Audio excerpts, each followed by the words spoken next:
ముందే ఆ థాట్స్ ఉన్నాయని మనకు అర్థమవుతా ఉంది. బ్యాట్ దొంగతనం కోసం వెళ్ళాడు. లేదు, మనం ఎన్నిసార్లు అడిగినా మనీ గురించి చెప్పడం లేదు. నాకు ఆ బ్యాటు యాక్చువల్గా ఏంటంటే డిసీజ్డ్ వాళ్ళ తమ్ముడు 6 years ఉంటాయి, ఈయన కలిసి క్రికెట్ ఆడేవాళ్ళు. ఆ బ్యాట్ ఈయనకి బాగా నచ్చింది, స్ట్రోక్ బాగా ఉంది, నాకు బాగా నచ్చింది, నాకు ఇవ్వు నేను కూడా ఆడతా అంటే ఇచ్చేవాడు కదా పిల్లవాడు. సో దాంతో నేను ఎట్లయినా దాన్ని సొంతం చేసుకోవాలనే ఆలోచనతో 2-3 daysగా ప్లాన్ చేస్తున్నాను చెప్పాడు దానికోసం.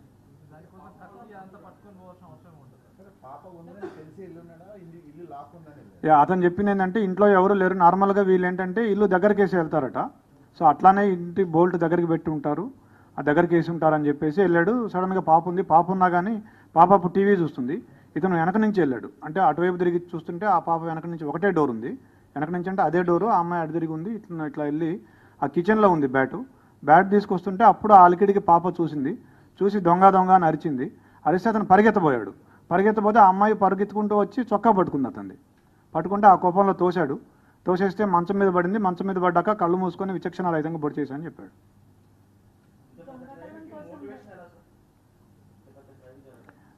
అతనికి బేసిక్గా ఈ ఓటీటీల్లో యూట్యూబ్లో ఈ క్రైమ్ థ్రిల్లర్స్, సస్పెన్స్ మిస్టరీలు చూసే అలవాటు బాగా ఎక్కువగా, దాదాపుగా ఒక 5-6 సంవత్సరాల నుంచి అదే పనిలో ఉన్నాడు. స్కూల్ కూడా ఎక్కువ వెళ్ళేవాడు కాదు, ఎప్పుడు ఏదో ఒక తన ఆలోచనలో తనుండి ఇలా ఊహించుకుంటూ ఉండేవాడు. అతనికి స్కూలు ఎగ్గొట్టే అలవాటు ఉండేది.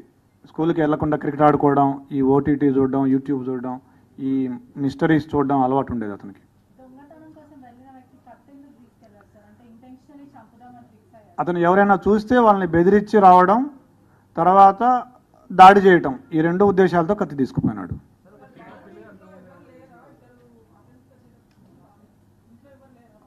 ఉన్నారు ఇంట్లో, వాళ్ళ నాన్నున్నాడు, వాళ్ళ సిస్టర్స్ ఉన్నారు, వాళ్ళ ఇంట్లో ఉన్నారు. వాళ్ళ మదర్ లేదు కానీ మిగతా వాళ్ళు ఉన్నారు.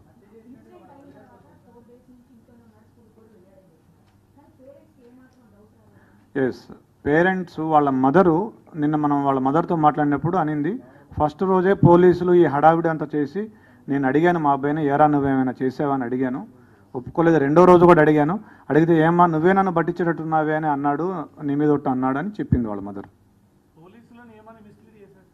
పోలీసుల్ని ఆ రోజు మేము ఫస్ట్ రోజే అతన్ని క్వశ్చన్ చేసాం, ఎందుకంటే రెండింటికి జస్ట్ 2 అడుగుల దూరం ఉంటుంది, ఆ ఇంటికి ఈ ఇంటికి పిట్టగోడకి. మేము క్వశ్చన్ చేసాం ఆ ఇంట్లో ఉన్న వాళ్ళని, 3rd, 4th ఫ్లోర్లో, వీళ్ళు 4th ఫ్లోర్లో ఉంటారు, 3rd ఫ్లోర్ నుంచి వెళ్ళొచ్చు. పోలీసులకి మాకేం చెప్పాడంటే ఆ రోజు నాకు 10:15 ఆ టయానికి డాడీ అని గట్టిగా అరుపులు వినిపించాయి అని చెప్పాడు.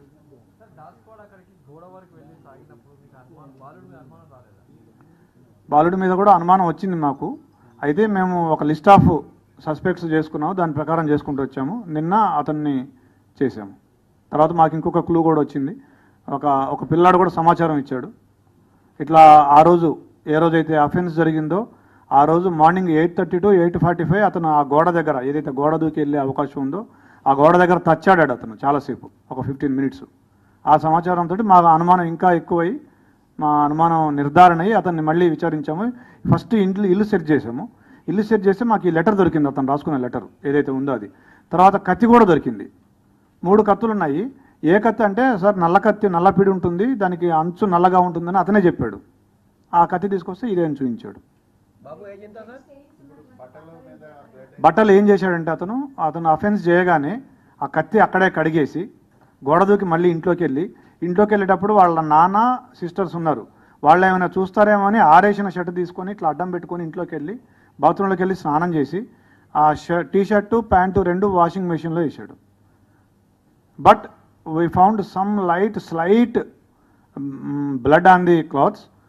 We have called a special investigation team, forensic team. వాళ్ళు స్పెషల్ లైటింగ్, స్పెషల్ స్పెట్స్ వాడి they are able to found it. I also have seen it.